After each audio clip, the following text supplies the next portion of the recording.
तो क्या आप सब लोगों ने रिकॉल कर लिया? तो हम सभी लोग फिर से एक बार वो सारी बातें जो पिछले लास्ट डे हम लोगों ने सीखा था वो एक बार अपडेट करते हुए हम लोग आगे बढ़ते हैं। लेकिन जो बच्चे पिछले क्लास अटेंड नहीं किए थे तो कोई है नहीं कि यहाँ पे उसको चिंता की बात नहीं है। मीन्स केवल उसको क्या होगा, घर पे जाकर के 1 घंटा एक्स्ट्रा टाइम दे करके क्या होगा, उसको सुनने और समझने की जरूरत है ना। देखो जी, हमने पिछले दिनों जो चैप्टर जो स्टार्ट किया था, फाइनल अकाउंट विथ क्या है, एडजस्टमेंट। क्या? Final account with adjust. आप लोगों को ये बातें मैंने बताया था कि sir what is adjustment, adjustment का मतलब होता क्या है ना। काफी विस्तार से हम बता चुके हैं, बहुत विस्तार से, है ना। आप देखिएगा जो बच्चे एब्सेंट रहे होंगे, स्पेशली हम उसी के लिए ये बातें बोल रहे हैं बार बार, चूंकि देखिए ये एक एक क्लास लिंक आपका बिल्कुल एक दूसरे से क्या है, लिंक है। यदि कोई पिछला क्लासेज अटेंड नहीं करेगा तो अगली क्लास उसको समझने में क्या होगी, दिक्कत होगी। अभी आपका फिर नेक्स्ट क्लासेज आज पे आधारित होगा। इसलिए मैंने कहा था कि ये चैप्टर इतना शानदार है, नॉलेज के पॉइंट ऑफ व्यू से आप खुद पे खुद फील करिएगा कि आप जब पूरा ये चैप्टर जब कंप्लीट करिएगा तो आप लगेगा कि अचानक है ना कि हमारा दिमाग एक्सपैंड हो गया, है ना। ये ऐसा है ना कि यहाँ पे आपको लगेगा, ये ऐसा नहीं पूरा साइज में ये बड़ा नहीं होगा, मतलब इंटरनली क्या होगा, बड़ा हो जाएगा। ऐसा नहीं कि ये वाला क्या हो, इतना बड़ा वाला लेके घूमता चौवा चलेगा, है ना, ये वाला नहीं बड़ा होगा, मतलब अंदर से क्या होगा, एक्सटेंशन हो जाएगा। समझ रहे हैं ऐसा? तभी लोग डरना शुरू कर देंगे आप लोगों से, जब इतना बड़ा सिर लेके घूमना शुरू कर देंगे, कहां से आ रहा है ये लोग, है ना, किस ग्रह का आ गया लोग। खैर, तो बच्चे मैंने ये बताया कि फाइनल अकाउंट विथ एडजस्टमेंट, है ना। फाइनल अकाउंट कितने प्रकार के आप लोगों को पढ़ने हैं, 2। फाइनल अकाउंट जो है आपको कितने प्रकार के पढ़ने हैं, 2 प्रकार का पढ़ना है। एक कहलाता है final account without adjustment, final account, और दूसरा कहलाता है फाइनल अकाउंट विथ एडजस्टमेंट। आप लोगों को ये मैंने बातें बताई है कि what is the meaning of adjustment, adjustment होता क्या है। मैंने आपको बताया था कि हम सब लोग जब आपका प्रैक्टिकली जब बिजनेस करते हैं, हम लोग प्रैक्टिकली जब बिजनेस करते हैं, पिछली क्लास में जितनी सारी बातें मैंने कही थी वो सारी बातें हम अभी थोड़ा साइनोप्सिस के रूप में, सारांश के रूप में मैं चर्चा कर रहा हूं, है ना। विशेष में आपका विस्तार से जानने के लिए तो पिछला वीडियोस उसको क्या होगा, देखना ही पड़ेगा। क्लियर? तो भाई आपको जैसा हम सब लोग जानते हैं कि हम सब लोग एज ए बिजनेसमैन जब भी बिजनेस करते हैं तो कोई ना कोई अकाउंटिंग ईयर से हम लोग गुजरते हैं, है ना, कोई ना कोई अकाउंटिंग ईयर से गुजरते हैं। जैसे मान ली जाए कि 2000 हमारा 22 और हमारा 23 अभी अभी क्या है, हमारा बीता है ना। 2022 और 23 हमारा क्या हुआ, बीत चुका है, राइट। तो भाई कोई भी अकाउंटिंग ईयर में जब हम लोग बिजनेस कर रहे होते हैं तो बहुत सारे ऐसे एक्सपेंसेस होते हैं जो हमें इसी साल देना था लेकिन हम दे नहीं पाते हैं, या बहुत सारे ऐसे इनकम होते हैं जो हमें लेना तो था लेकिन ले नहीं पाते हैं, है ना। तो आपका मैंने डिफिनेशन लिखवाया था आपका एडजस्टमेंट का कि सम एक्सपेंसेस और income which are related to the current year but not paid in current year or not received in current year, such type of additional information is known as adjustment।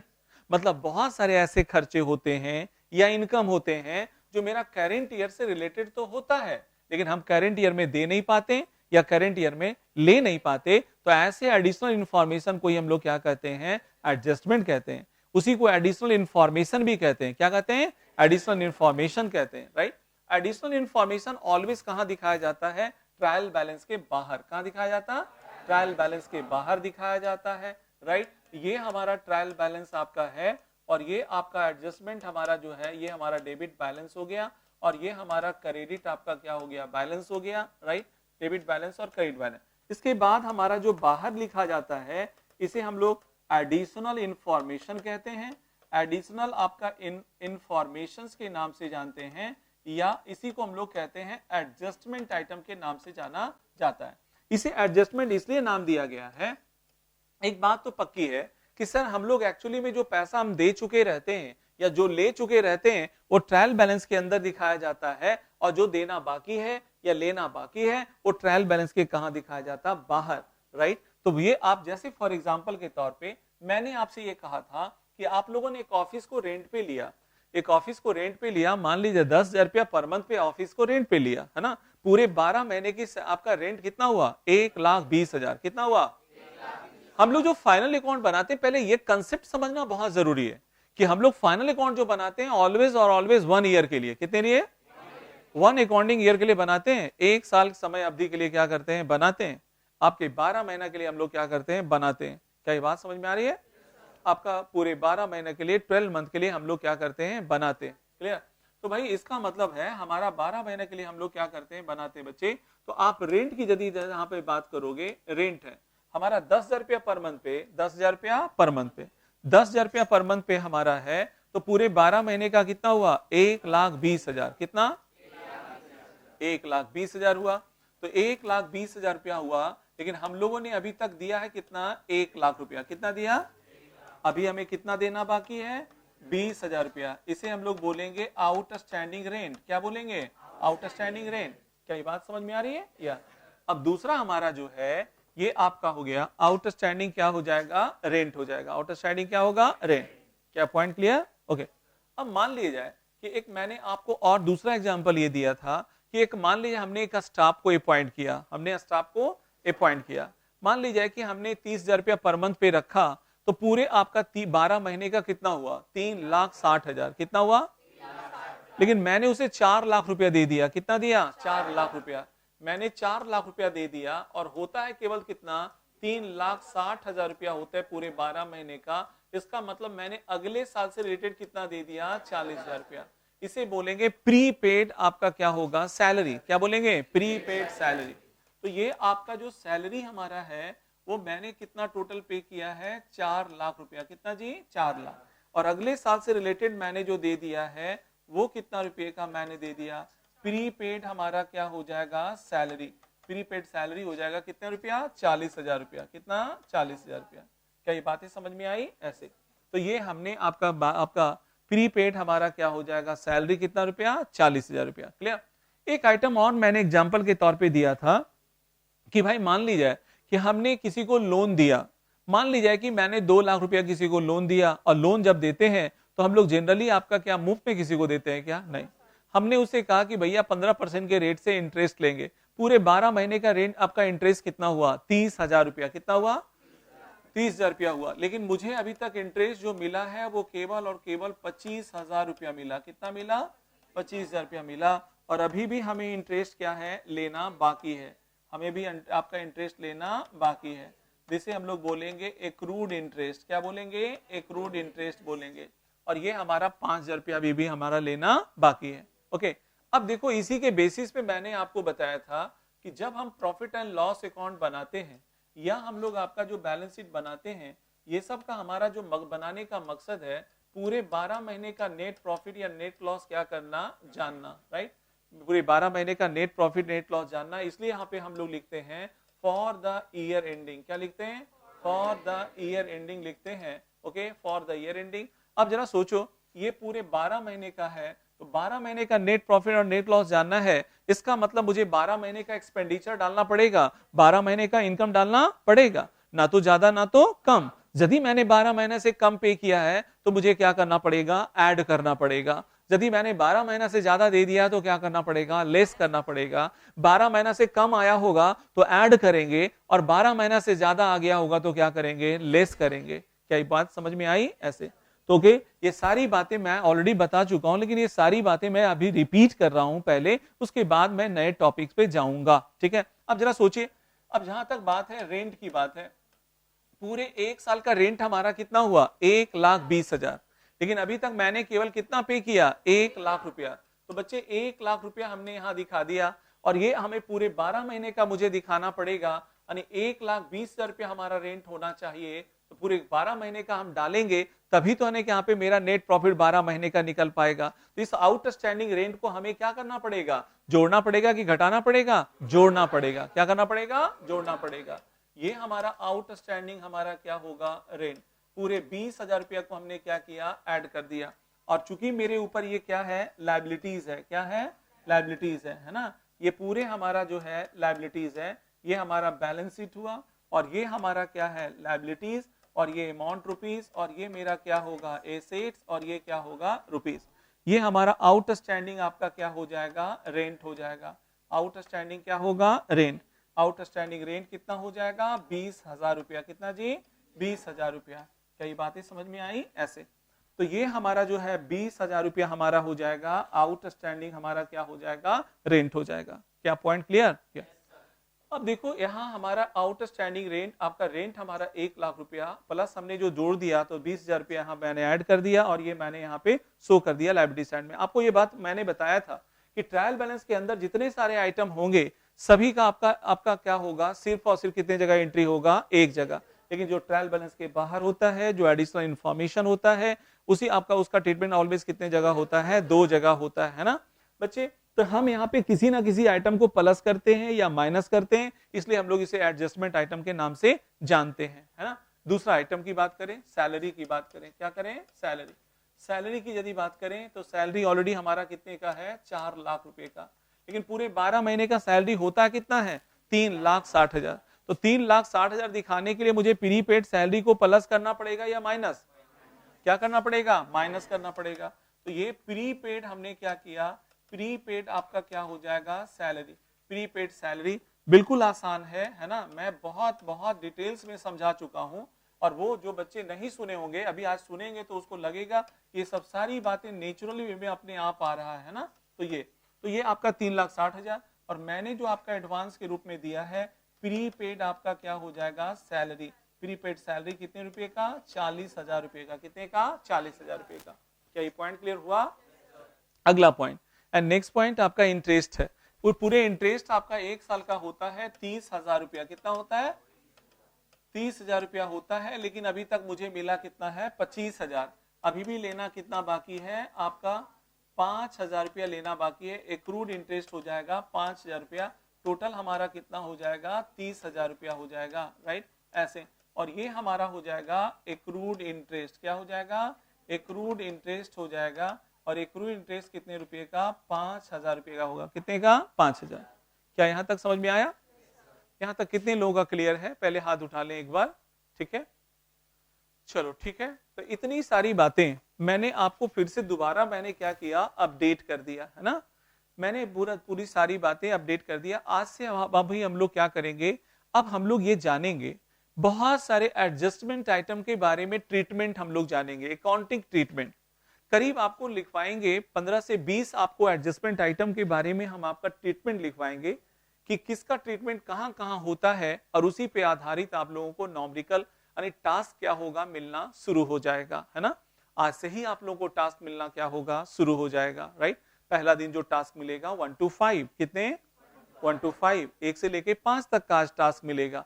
लेकिन आज हम लोग पहले क्या करें, जितना पहले एडजस्टमेंट आइटम हमें पढ़ना है आज हम लोग पहले क्या करें, कंप्लीट करें, पढ़े। तो लिखिए मेरे साथ, जो बातें आगे की बातें लिखना है वहां तक जो लिखवा चुके थे उसके आगे आप लोग लिखते चलिए।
इस तरह से प्रॉपर वे में आप लोग बंद भी किया करें। जहाँ बैलेंस शीट आपने बनाया तो दोनों साइड उसको क्या करें, बंद भी किया करें।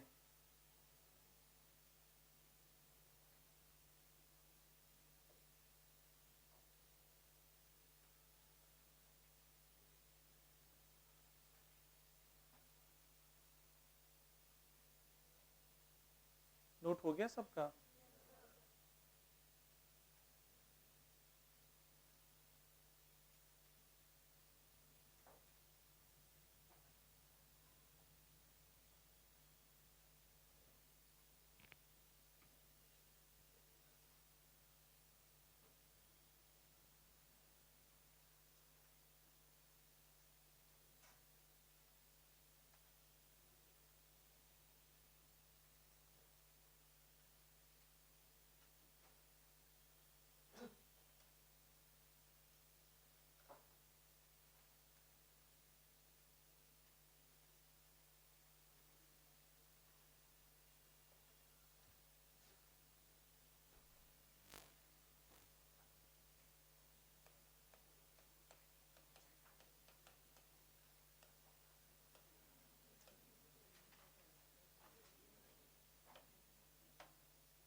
ये एडजस्टमेंट एंट्री नीचे लिखिएगा, ऐसा नहीं कि उसके बगल में लिखना, ऐसा नहीं है। वो सीरियल नंबर में जगह मुझे जहां था वहां मैंने लिख दिया।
आप ऐसा ना करें, रफ कॉपी फेयर कॉपी ऐसा उतना तो आप समय उस पर देंगे नहीं, तो आप सीधा सीधी फेयर कॉपी ही तैयार करें, ठीक है ना, ज़्यादा बेहतर होगा।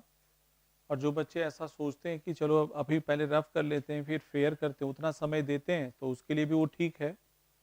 लेकिन यदि जो केवल रफ में ही रहने देते हैं, तो उसके लिए मैं कह रहा हूँ कि वो डायरेक्ट अपने फेयर कॉपी में ही नोट करे, और लेकिन थोड़ा सा बढ़िया से कर ले। लेकिन जो प्रॉपर वे में बच्चा कंटिन्यू मेंटेन करता रहता है, तो उसके लिए तो ठीक है। वो तो बच्चों की हैबिट्स के ऊपर डिपेंड करता है। चलिए मैं बोलना स्टार्ट करूं। जस्ट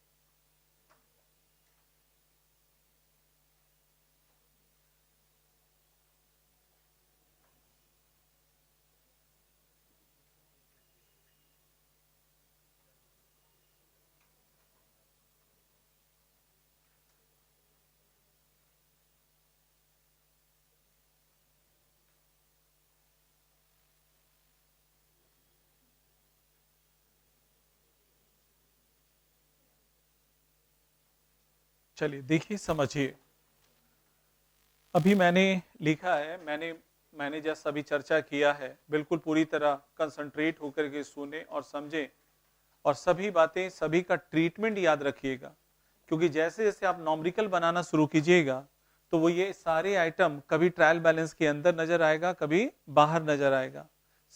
कुछ आइटम ऐसे हैं जो आपका ट्रायल बैलेंस के अंदर भी मिल सकता है, कभी कभी बाहर भी मिल सकता है। तो जब अंदर मिलेगा तो उसका क्या ट्रीटमेंट होगा, और जब बाहर मिलेगा तो क्या ट्रीटमेंट होगा। जब बाहर वो रहता है तभी वो एडजस्टमेंट आइटम कहलाता है। क्या कहलाता है? Adjustment item, right. आप जैसा जानते हैं कि ट्रायल बैलेंस के अंदर जितने सारे आइटम होते हैं उसका ट्रीटमेंट, और ट्रीटमेंट सिर्फ कितने जगह होता है? एक जगह, या तो ट्रेडिंग में, या तो पीएल में, या तो बैलेंस शीट में। लेकिन यदि वो एडजस्टमेंट आइटम में होता है तो उसका ट्रीटमेंट जनरली कितने जगह होता है? दो जगह, या तो ट्रेडिंग में, या तो पीएल में, और दूसरा बैलेंस शीट में हो जाता है। ठीक है, तो उसी में से मैं, जैसा आपको मैंने अभी बताया है कि 15 से 20 एडजस्टमेंट आइटम के बारे में आपको मैं बताने वाला हूं, है ना। 15 से 20 एडजस्टमेंट आइटम में से पहला एडजस्टमेंट आइटम का नाम क्या है? Closing stock. क्या नाम है? मन में एक बड़ा सा सवाल सबसे पहले ये उठेगा कि सर क्लोजिंग स्टॉक होता क्या है? इस क्लोजिंग स्टॉक का मतलब होता क्या है, ये बात पहले मैं समझाता हूं। बच्चे एक बात बताओ, जब भी आप लोग एक बिजनेसमैन हैं, क्या जितना आप लोग माल खरीद करके लाते हैं, क्या सारा का सारा माल एक आपका पूरे साल में सेल हो जाता है, या कुछ बचता भी है? ऑब्वियसली ये स्वाभाविक है, ये है ना कि यहाँ पे जो है ये हमारे बिजनेस में ऐसा होता रहता है। मान लीजिए कि इस साल मैंने 50 लाख रुपए का माल लाया। कितना लाया? 50 लाख का माल लाया। ये कोई जरूरी नहीं कि 50 लाख का 50 लाख माल पूरा सेल ही हो जाए, है ना। यदि सेल हो जाता है तो कुछ नहीं बचेगा, राइट। लेकिन ऐसा क्या कभी दुकान खाली कर करके क्या होता है, आपका दुकान रखा जाता है क्या? नहीं।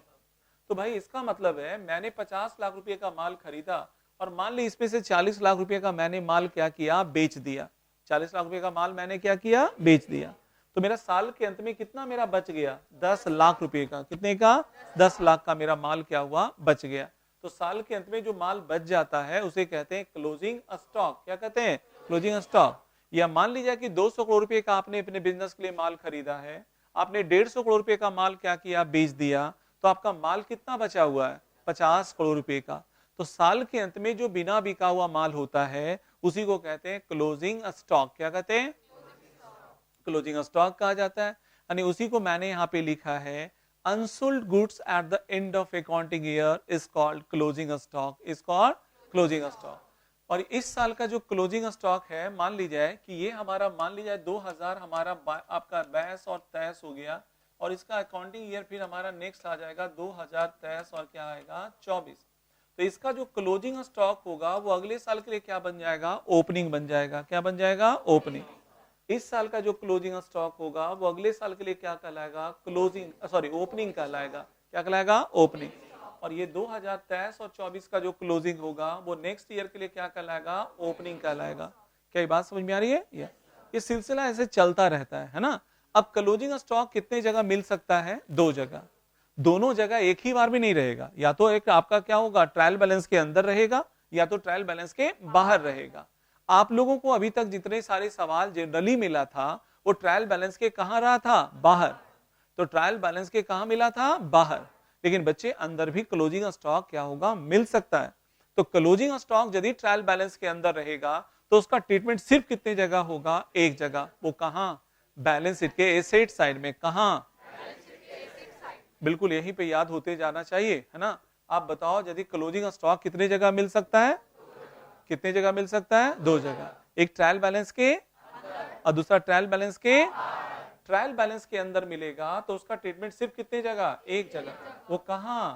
बैलेंस शीट के एसेट साइड में। बैलेंस शीट के। मैंने एक एग्जांपल दिया कि भैया देखो, एग्जांपल है, ट्रायल बैलेंस है, मैंने आपका क्लोजिंग स्टॉक को अंदर दिखा दिया 80,000 रुपए का, और उसका ट्रीटमेंट मैंने फिर कहां किया है? बैलेंस शीट के एसेट साइड में। बैलेंस शीट के। क्या ये बात सबको समझ में आई?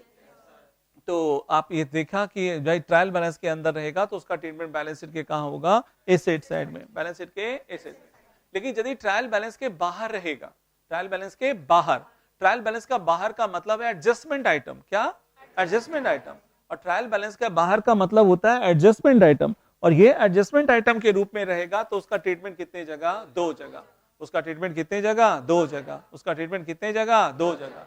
एक कहां बच्चे? ट्रेडिंग अकाउंट के क्रेडिट साइड में, ट्रेडिंग अकाउंट के क्रेडिट साइड में, और दूसरा कहां?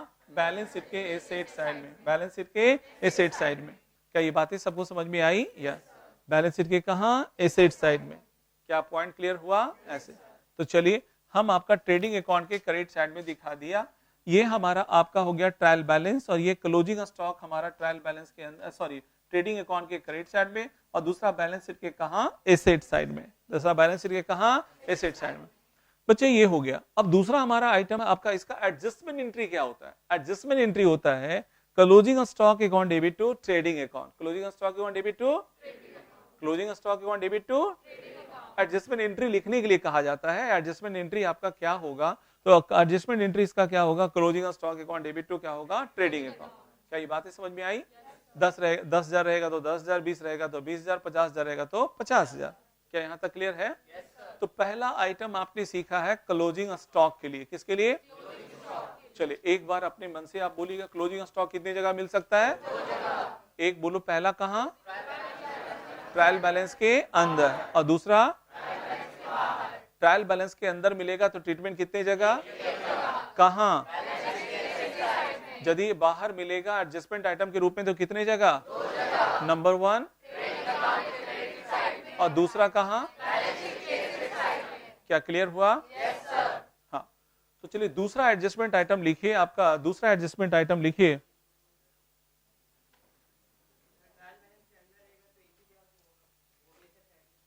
हाँ, वो आगे मिलेगा, अभी बैठिए। अभी दूसरा आइटम भी मिलेगा। दूसरा आइटम होगा क्लोजिंग स्टॉक। अब ट्रायल बैलेंस के अंदर क्यों होता है, ट्रायल बैलेंस के बाहर क्यों होता है, क्यों होता है, इस सवाल का भी जवाब क्या होगा? मिलेगा। ठीक है। दूसरा आइटम होगा आउटस्टैंडिंग एक्सपेंडिचर। क्या होगा? Outstanding expenditure. लिखिए।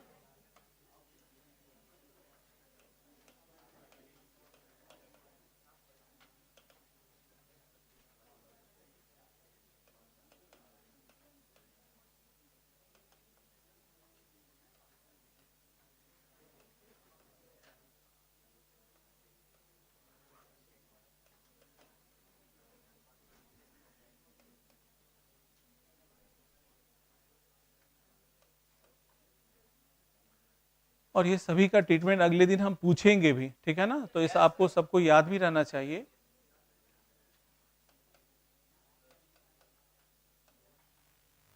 हो गया सभी का?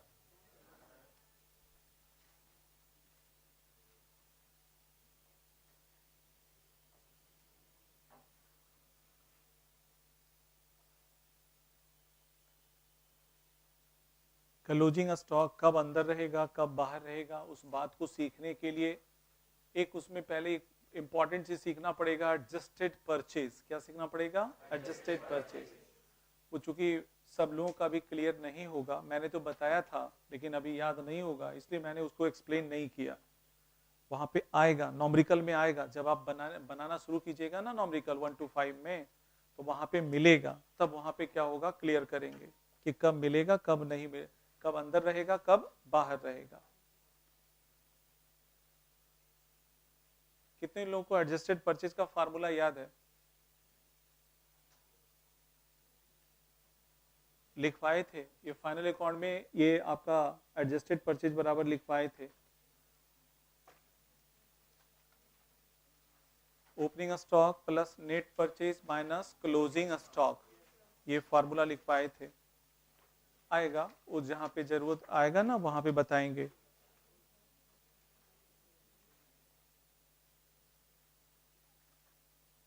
सही जगह पे बताना ज्यादा अच्छा होगा, नहीं तो ऐसे ही आपका क्या होगा, एक्स्ट्रा टेंशन क्रिएट हो जाएगा आपको, जब पता ही नहीं रहेगा उस टॉपिक के बारे में। चलिए इतना हो गया सबका। आते हैं हम लोग नेक्स्ट।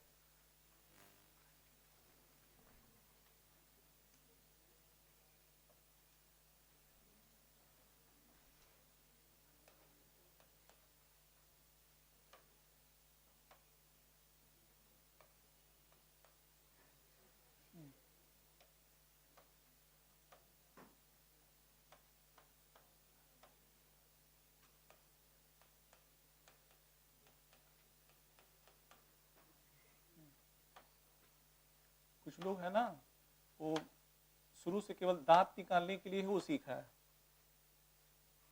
ना। कुछ बच्चे जो है उस टाइप से ही होते हैं केवल।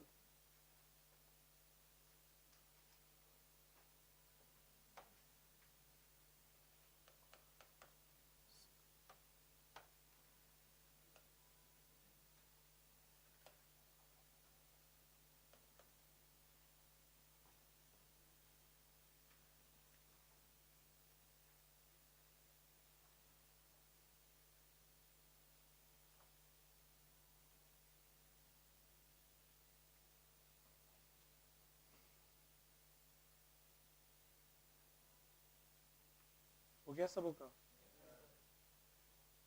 चलिए तो देख रहे हैं आप, सेकेंड आइटम है आउटस्टैंडिंग एक्सपेंडिचर। कौन सी?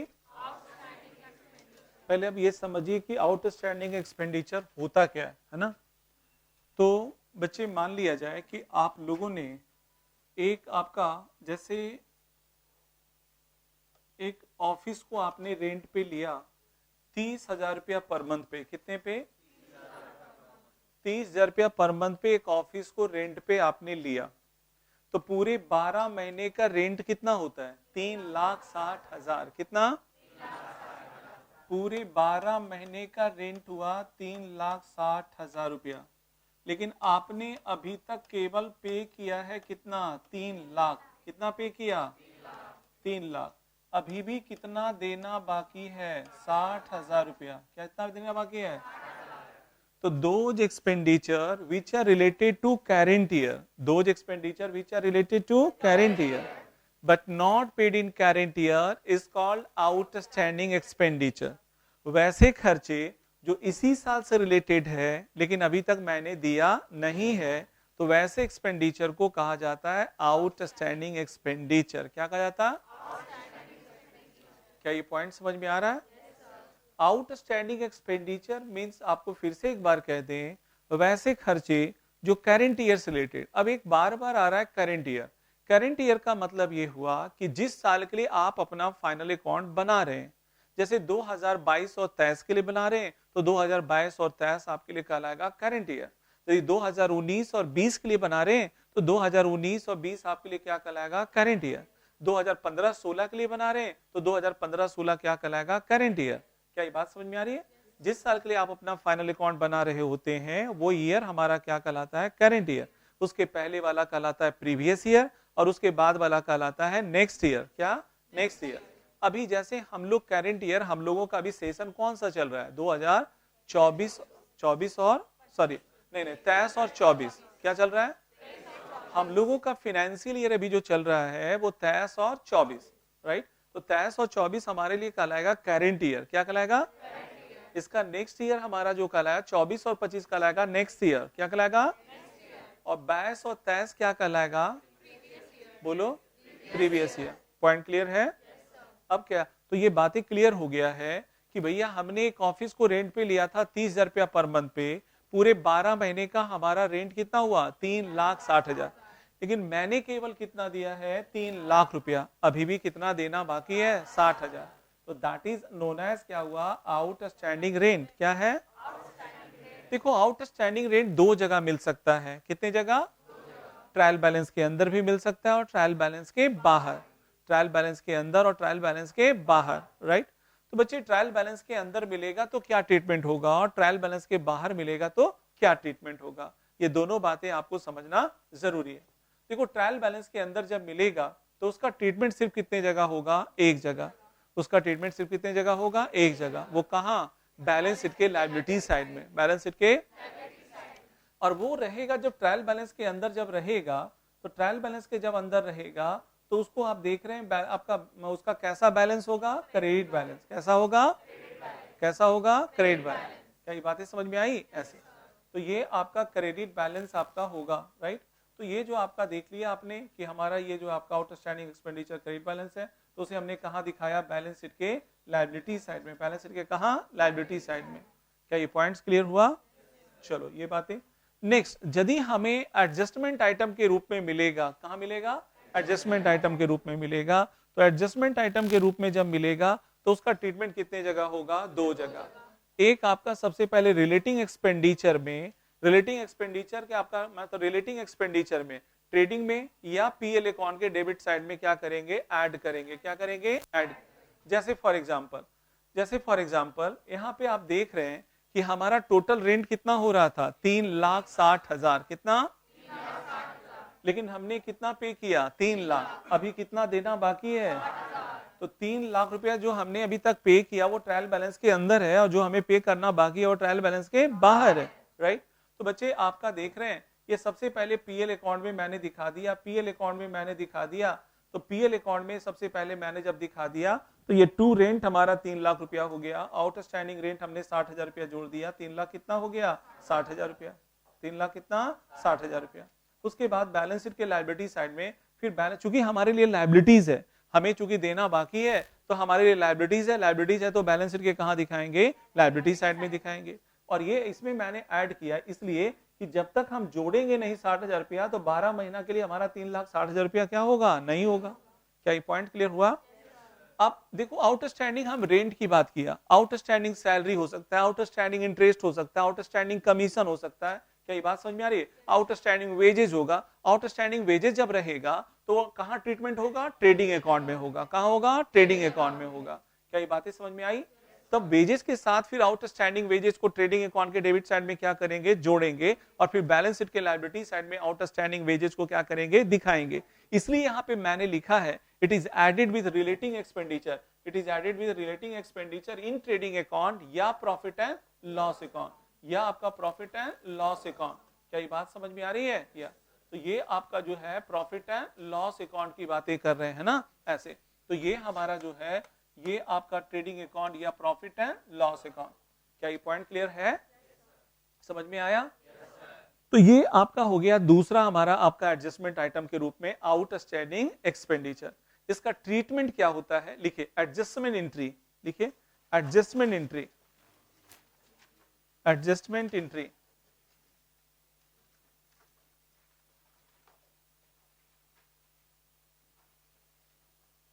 Adjustment entry for outstanding expenditure, for outstanding expenditure, for outstanding expenditure, expenditure account debit, for outstanding expenditure के लिए expenditure account debit to outstanding expenditure account, expenditure account debit to outstanding expenditure account. Example, outstanding commission rupees 40,000. Example, outstanding commission rupees 40,000.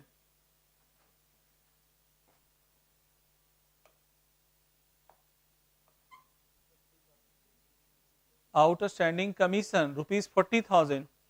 Entry क्या बनेगा, commission account debit to outstanding commission account, commission account debit to outstanding commission account, commission account debit to outstanding commission account.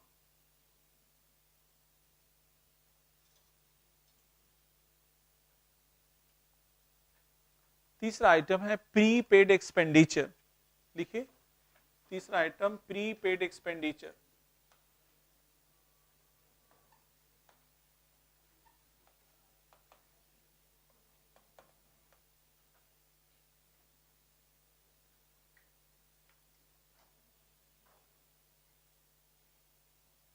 सबों का हो गया।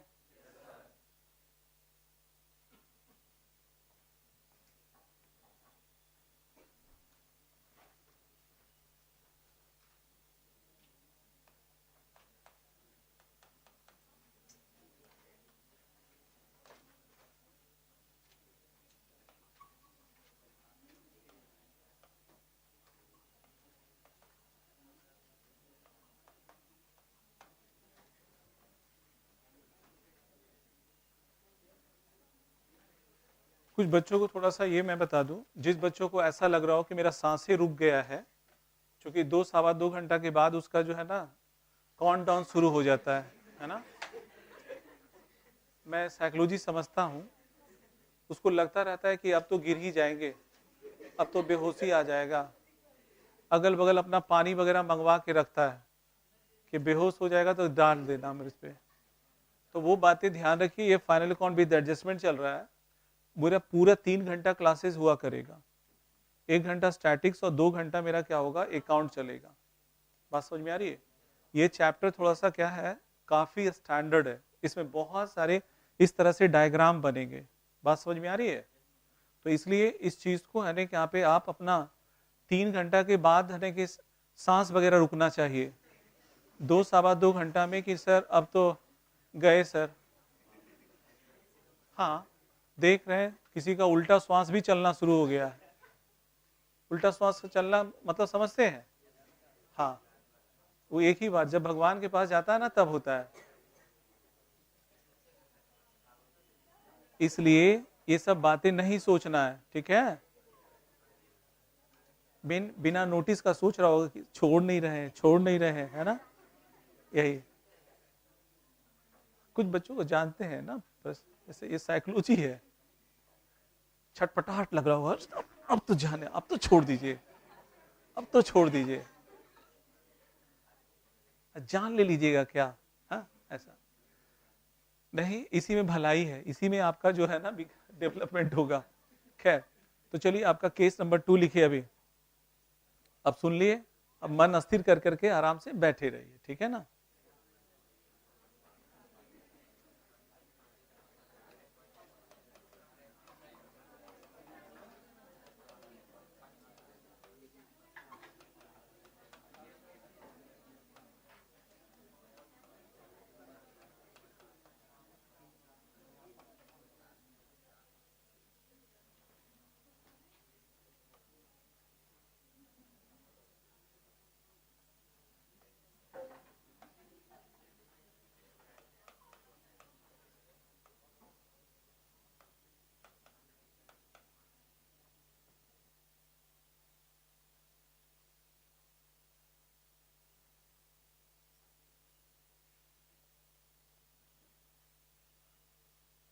Complete हो गया?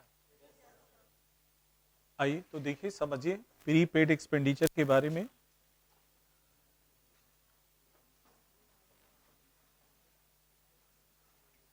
लिखना बंद करें और ध्यानपूर्वक सुने। जैसा यहाँ मैं एक एग्जांपल देने जा रहा हूं कि आपने मान लिया जाए कि कोई एक स्टाफ को आपने क्या किया, अपॉइंट किया, है ना?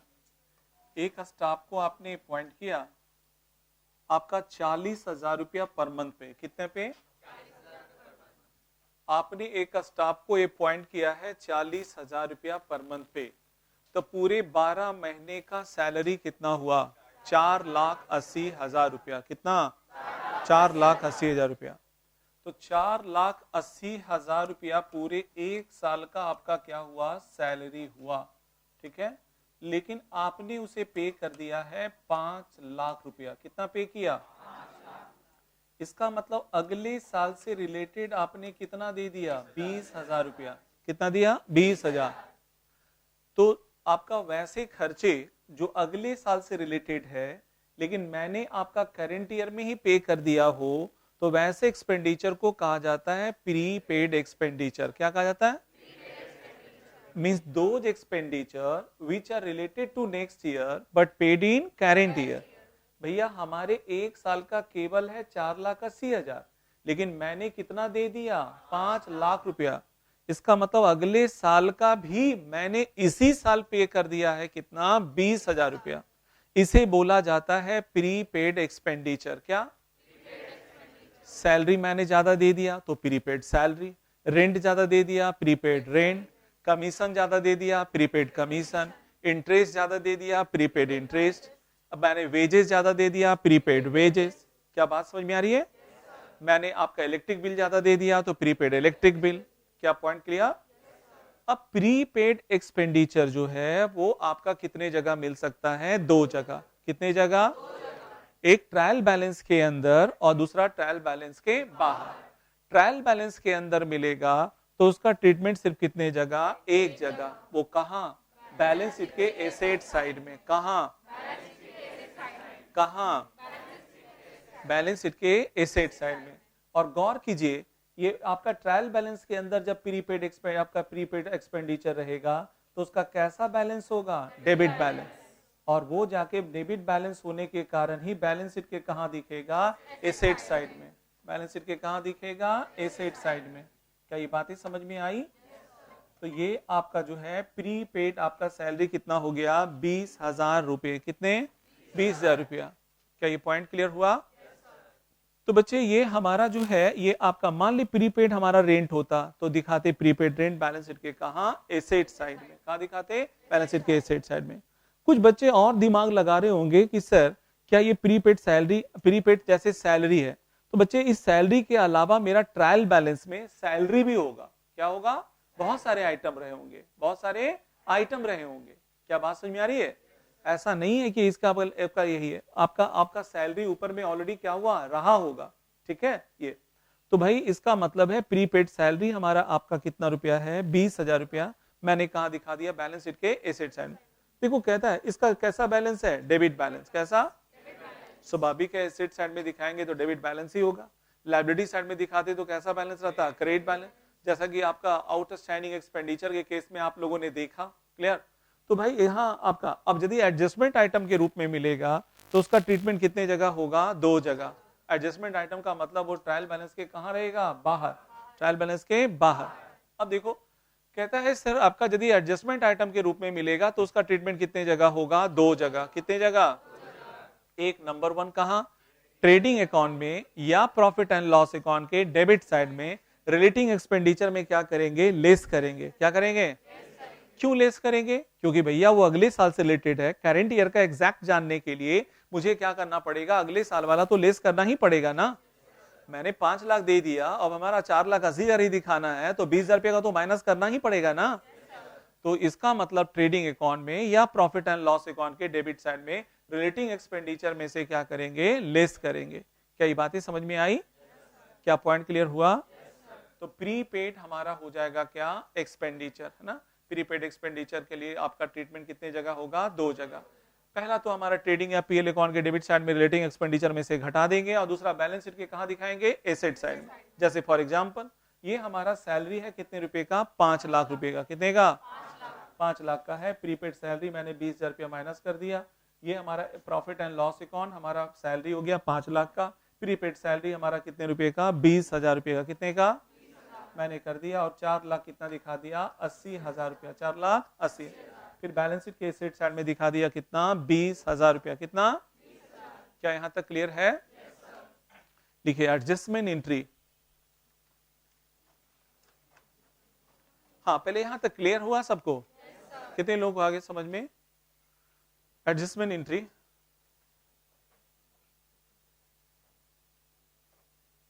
नीचे लिखिए for prepaid expenditure, for prepaid expenditure, for prepaid expenditure entry बनेगा prepaid expenditure account debit, prepaid expenditure account debit, prepaid expenditure account debit, prepaid expenditure account debit to expenditure account, prepaid expenditure account debit to expenditure account. Example prepaid interest, prepaid interest ₹40,000, prepaid interest ₹40,000। Entry क्या बनेगा?